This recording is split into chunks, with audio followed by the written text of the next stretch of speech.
வணக்கம். நாம எல்லாருமே ஒரு அமைதிய, ஒரு ஆனந்தத்த, ஒரு நிறைவ தேடிட்டு இருக்கோம் இல்லையா? ஆனா அது எங்க இருக்கு? ரொம்ப தூரத்திலயா? இல்ல நமக்கு ரொம்ப பக்கத்திலயா? இன்னைக்கு பரமஹம்ச யோகானந்தரோட எழுத்துக்கள்ல இருந்து சில ஆழமான சிந்தனைகள கொஞ்சம் அலசி பார்க்க போறோம். இந்த மூலக்குறிப்புகள் என்ன சொல்லுதுன்னா, அந்த எல்லையற்ற ஆனந்தம், அந்த இறை சக்தி அது நமக்கு உள்ளேயே இருக்கு. அதை எப்படி அணுகுறது? அதோடு எப்படி இணையறதுன்னு ஒரு வழிய காட்டுது. இது ஒரு உள்முக பயணம் பத்தினது. சரி, இந்த பயணத்த தொடங்கலாமா? நிச்சயமா. யோகானந்தரோட போதனைகள்ல இது ரொம்ப முக்கியமான ஒரு கருத்துங்க. அதாவது, இறைவன்கிறவர் எங்கேயோ மேலோகத்துல ஒரு சிம்மாசனத்துல உட்கார்ந்திருக்கிற ஆள் இல்ல. அது நமக்குள்ளேயே நாம உணரக்கூடிய ஒரு அனுபவம், ஒரு பேரானந்த நிலை. அதுதான் அடிப்படை. இந்த உள்முக சாம்ராஜ்யத்தை எப்படி கண்டுபிடிக்கிறது, அதோட எப்படி இணையறது, அத பத்தி தான் இந்த மூலங்கள் எல்லாம் ரொம்ப விரிவா பேசுது. அஜ்யம் அப்படின்னு சொன்னாலே நம்ம மனசுல என்ன தோணும்? மேகங்களுக்கு மேல ஏதோ ஒரு இடம். அப்படித்தானே? ஆனா இந்த மூலம் சொல்றத பாருங்க. இறைவனோட ராஜ்யமானது மேகங்களில் இல்லை, விண்வெளியில் ஏதோ ஒரு தேர்ந்தெடுக்கப்பட்ட இடத்தில் இல்லை. ஹம், மூடிய கண்களுடன் நீங்கள் கண்டுணரும் இருளுக்கு நேர்பின்னால் அது உள்ளது. அட, கண்ணு மூடும்போது தெரியிற இருட்டுக்கு பின்னாலயா? இது கேட்கறதுக்கே கொஞ்சம் வியப்பாவும் ஒரு மாதிரி மர்மமாவும் இருக்கே. ஆமா. அதுதான் யோகானந்தர் சொல்ற முதல், எப்படி சொல்றது, ஒரு புரட்சிகரமான சிந்தனைனே சொல்லலாம். தேடல் வெளியே இல்ல, உள்ளதான் ஆரம்பிக்கணுங்கிறாரு. கண்களை மூடும்போது நாம பார்க்கிற அந்த இருள், இல்லனா அந்த அமைதியான வெளி இருக்கே, அதுதான் அந்த எல்லையற்ற சாம்ராஜ்யத்துக்கான வாசல் மாதிரி. இது ஒரு பூகோள இடம் இல்லைங்க, இது ஒரு உணர்வு நிலை. வெளியில கேட்கிற சத்தத்திலிருந்து மனச உள்ள திருப்பினா இந்த அனுபவம் தொடங்கும். ஓ, சரி சரி. அப்படின்னா அந்த ராஜ்யத்துல இருக்கிறது யாரு? இல்ல என்ன? இறைவன் அப்படின்னா நமக்கு ஒரு உருவம் மனசுல வருமே. ஆனா இந்த மூலம் இறைவனை வேற மாதிரி சொல்லுது. இறைவன் பேருணர்வு நிலை, இறைவன் முழுமுதல் பேரிருப்பு, இறைவன் என்றும் புதிய பேரானந்தம். அப்போ இறைவன்கிறது ஒரு நபரை விட ம், ஒரு தன்மையா, ஒரு நிலையா? மிக சரியா சொன்னீங்க. இது இன்னொரு முக்கியமான வேறுபாடு. இறைவன் ஒரு வரையறைக்கு உட்பட்ட உருவம் கிடையாது. அது எல்லை இல்லாத ஒரு பேருணர்வு நிலை, கான்ஷியஸ்னஸ் அப்படின்னு சொல்லலாம்.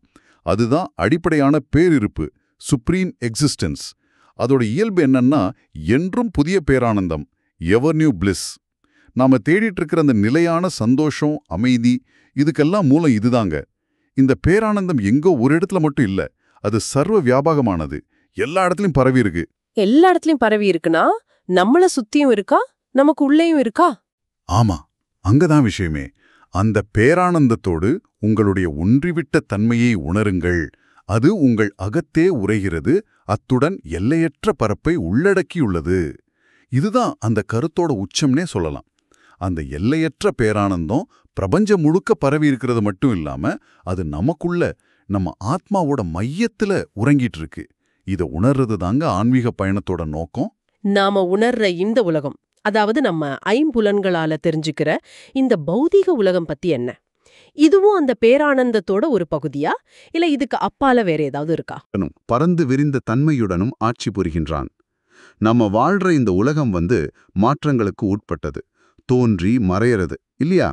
ஆனா இதுக்கு அப்பால இந்த மாற்றங்களுக்கெல்லாம் உட்படாத நிலையான எல்லையில்லாத ஒரு உண்மை இருக்கு. அதுதான் அடிப்படை யதார்த்தம். யோகானந்தர் அதை மாற்ற முடியாத எல்லையற்றவன் அப்படின்னு சொல்றாரு. அப்படியானா அந்த மாற்றமே இல்லாத எல்லையற்ற தன்மை, அதுதான் இறைவனோட சாம்ராஜ்யம் சொல்லலாமா? ஆமா, மூலம் அது அப்படித்தான் சொல்லுது. முடிவற்ற தன்மை, அதுதான் இறைவனின் சாம்ராஜ்யம். சாஸ்வதமான, எல்லையற்றதுமான, உணர்வுபூர்வமான பேரானந்தம். இது வெறும் வெற்றிடம் இல்ல, இது உணர்வுள்ள பேரானந்தமான முடிவே இல்லாத ஒரு நிலை. அது அழிவில்லாதது, எல்லையில்லாதது, காலத்துக்கும் இடத்துக்கும் அப்பாற்பட்டது. சரி, இந்த முடிவற்ற தன்மையோட, இந்த பேரானந்தத்தோட நாம எப்படி இணைறது? எப்பொழுதும் உங்களுடைய ஆன்மா விரிவடைந்து எல்லா இடங்களிலும் தன் இருப்பை உணர்கிறதோ, அப்பொழுதே நீங்கள் பரம்பொருளுடன் ஒன்றாகி விடுகிறீர்கள் அப்படின்னு மூலம் சொல்லுது.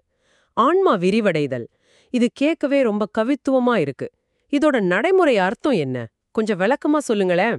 இது வெறும் உருவகம் இல்லைங்க, இது ஒரு நிஜமான அக அனுபவம். சாதாரணமா நாம நம்மள இந்த உடம்பு, இந்த மனசுன்னு சின்னதாக்கிக்கிறோம். நாங்கிறது இந்த உடம்புக்குள்ள மாட்டிட்டு இருக்கிற மாதிரி உணர்றோம், அப்படிதானே? ஆனா தியானம் மாதிரி உள்முக பயிற்சிகள் செய்யும்போது நம்ம உணர்வு நிலை இருக்குல்ல, அது இந்த குறுகிய எல்லையெல்லாம் தாண்டி விரிய ஆரம்பிக்குது.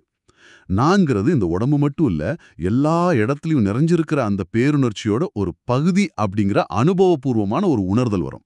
அப்போ நம்மள சுத்தி இருக்கிற எல்லாத்தோடையும், ஏன் இந்த பிரபஞ்சத்தோடையும் ஒரு தொடர்பு, ஒரு இணைப்பு ஏற்படுறத உணர முடியும்.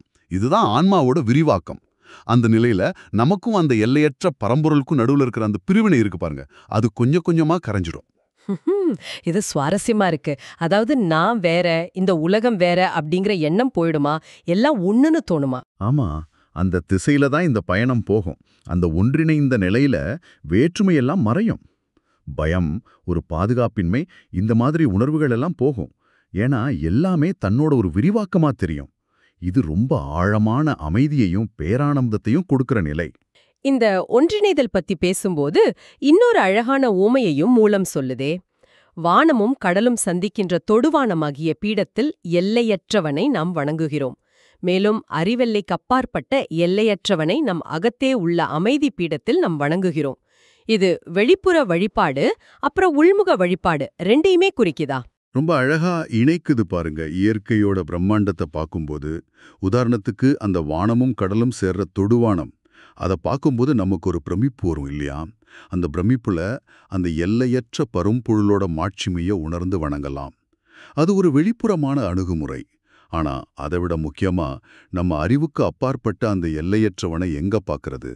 நம் அகத்தே உள்ள அமைதி பீடத்தில், அதாவது தியானம் மூலமா கிடைக்கிற அந்த ஆழமான உள் அமைதியில அவர் உணர்றது. வெளியில இருக்கிற பிரமிப்பும் ஒரு தூண்டுதலா இருக்கலாம். ஆனா உண்மையான சந்திப்பு, உண்மையான ஐக்கியம் நடக்கிறது அந்த உள் அமைதி பீடத்துல தாங்க. அமைதி பீடம். சரி, அப்போ அதுதான் முக்கிய இலக்கு இல்லையா? ஆனா அந்த அமைதியை அடையிறது எப்படி? நம்ம மனசு எப்போ பார்த்தாலும் அலைஞ்சிக்கிட்டே இருக்கே. அங்கதாங்க பயிற்சி தேவைப்படுது. மனசுக்கு இயல்பாவே வெளியில போற தன்மை இருக்கு. அதை உள்ள திருப்புறதுக்கு தியானம், அப்புறம் இந்த மூச்சு பயிற்சிகள், இந்த மாதிரி நுட்பங்கள்லாம் உதவுது. இதெல்லாம் மனசோட அலைச்சலை குறைச்சு புலன்களை உள்ள திருப்பி அந்த ஆழமான அமைதி நிலையை அடைய உதவும். அந்த அமைதியில தான் ஆன்மா விரிவடையவும் பரம்பொருளோட இணையவும் ஆரம்பிக்குது. இறைவன் இந்த படைப்புல எப்படி வெளிப்படுறாங்கிறத பத்தியும் இந்த மூலம் பேசுது. அறியாமையை நாம் வெளிக்காட்டிக் கொண்டிருந்தாலும் இறைவன் அவனுடைய உள்ளோரையும் இருப்பினால் தொடர்ந்து நமக்கு வாழ்வளித்துக் கொண்டிருக்கிறான். இது நம்ம இறைவனை உணர்ந்தாலும் சரி, உணரலைனாலும் சரி, அவன் நம்மளை இயக்கிக்கிட்டே இருக்கான்னு அர்த்தம் தருதா? ஆமா, நிச்சயமா. அதுதான் நம்மளோட அறியாமை இல்லனா மறதி அவரோட இருப்பை இல்லாம ஆக்கிடாது. ஒரு குழந்தை தன் தாயோட அன்பை உணராட்டியும் தாய் குழந்தைய தாங்கிக்கிற மாதிரி அந்த பரம்பொருள் நம்மள தாங்கி நமக்கு வாழ்வு கொடுத்துக்கிட்டு இருக்கு. நம்ம சுவாசம், நம்ம உயிர் சக்தி, நம்ம உணர்வு, இது எல்லாமே அந்த உள்ள இருக்கிற இறை இருப்போட வெளிப்பாடு தான். நாம் அதை உணர்ந்தாலும் சரி, இல்லாட்டினாலும் சரி. இதுக்கு அடுத்த வரிகள் இன்னும் கவித்துவமா இருக்கு பாருங்க. அவன் புல்தரையில் உறங்கிக் கொண்டிருக்கிறான், மலர்களில் கனவு கண்டு கொண்டிருக்கிறான், அவன் பறவைகளிலும் மிருகங்களிலும் விழித்துக் கொள்கிறான், அத்துடன் அவன் மனிதனுள் தன்னுடைய உணர்வு நிலை விழித்திருப்பதை அறிவான். இது உணர்வு நிலையோட ஒரு பரிணாம வளர்ச்சியை குறிக்கிற மாதிரி இருக்கே. மிகச்சரியா புரிஞ்சுக்கிட்டீங்க. இது படைப்புல உணர்வு நிலை எப்படி கொஞ்சம் கொஞ்சமா மலருதுங்கிறதுக்கு ஒரு அழகான சித்திரம். உயிர் இல்லாத மாதிரி தெரிகிற ஜட பொருட்கள்ல புல்தர மாதிரி அந்த இறை உணர்வு உறங்கிட்டு இருக்கு. தாவரங்கள்ல, பூக்கள்ல அது கொஞ்சம் விழிச்சு ஒரு கனவு காண்ற மாதிரி இருக்கு. விலங்குகள்ல, பறவை, மிருகங்கள்ல அது இன்னும் கொஞ்சம் விழிப்படைஞ்சு உள்ளுணர்வா செயல்படுது. மனிதன்கிட்ட தான் அந்த உணர்வு நிலை முழுமையா விழிச்சு நான் இருக்கேன் அப்படின்னு தன்னைத்தானே அறிகிற அந்த தன்னுணர்வு, செல்ஃப் அவேர்னஸ் நிலையை அடையுது. ஓ, அப்படியானா மனித பிறவிங்கிறது ஒரு முக்கியமான கட்டம். ஆனா மனிதன்ல உணர்வு நிலை விழிச்சிருக்குன்னு தெரிஞ்சாலும் அடுத்த வரியா மகானில் அவன் மீண்டும் தன்னையே காண்கிறான் அப்படின்னு வருதே. இதுக்கும் மனிதனுக்கும் என்ன வித்தியாசம்? இது ஒரு முக்கியமான வேறுபாடுங்க. மனிதன்ட்ட தன்னுணர்வு இருந்தாலும் அது பெரும்பாலும் அகங்காரம், ஆசைகள், அழியாமை இந்த மாதிரி திரைகளால மூடப்பட்டிருக்கு. அதனால உள்ள இருக்கிற அந்த முழுமையான இறைத்தன்மையை அவனால உணர முடியறதில்ல. ஆனா மகான்கள் அப்படிங்கிறவங்க யாரு? இந்த திரைகளையெல்லாம் முழுசா விளக்குனவங்க. அவங்க கிட்ட அந்த இறை உணர்வு எந்த தடையும் இல்லாம முழுமையா பிரகாசிக்கும்.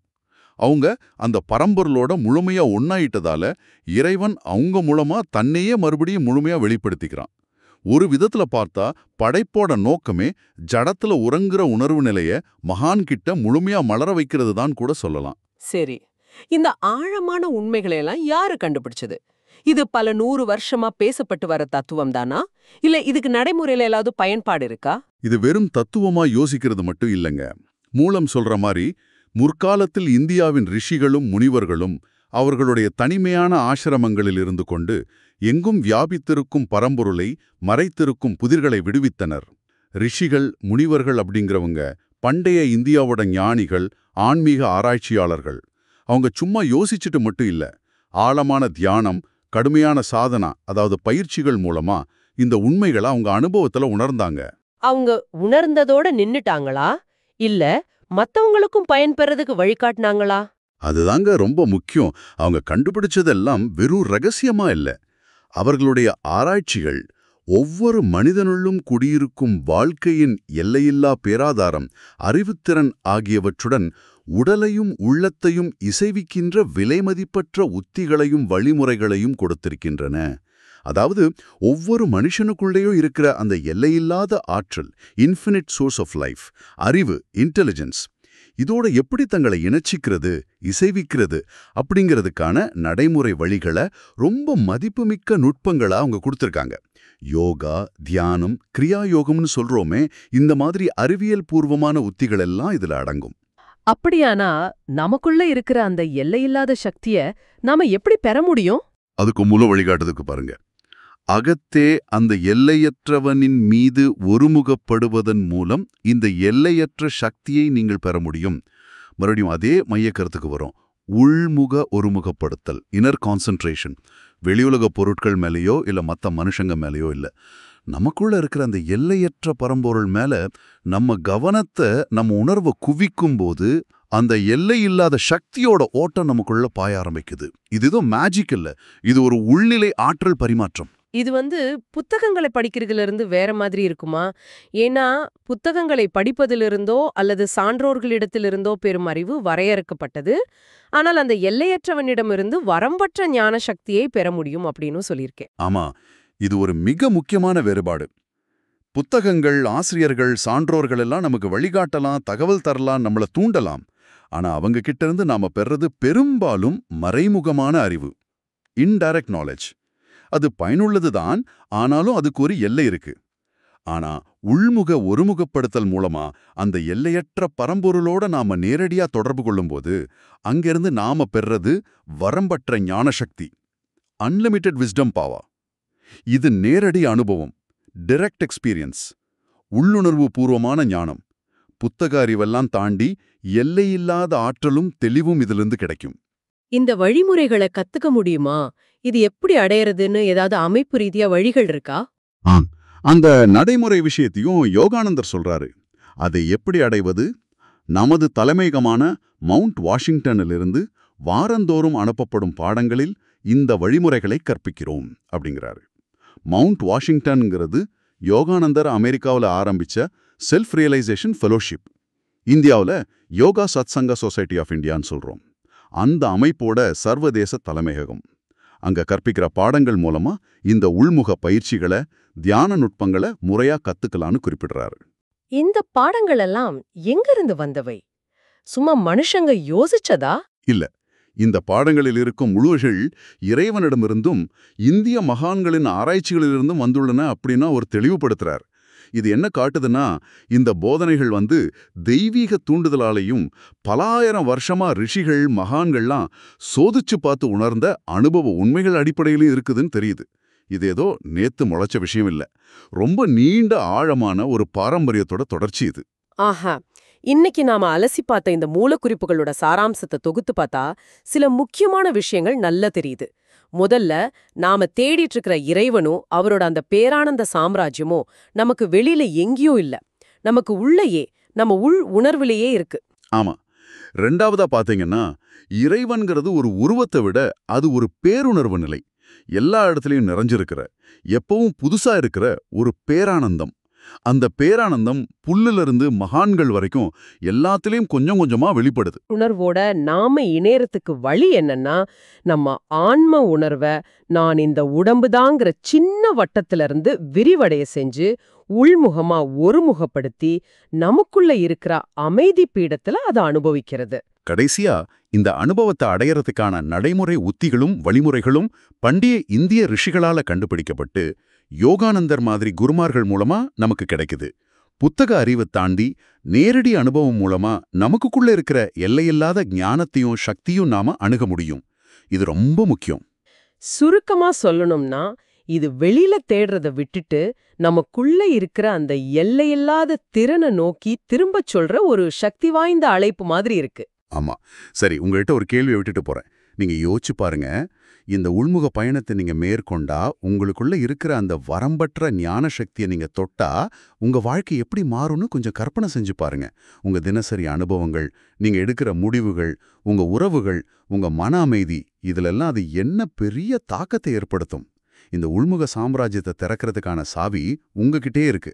அதை எப்போ பயன்படுத்த போறீங்க? இதை கொஞ்சம் சிந்திச்சு பாருங்க.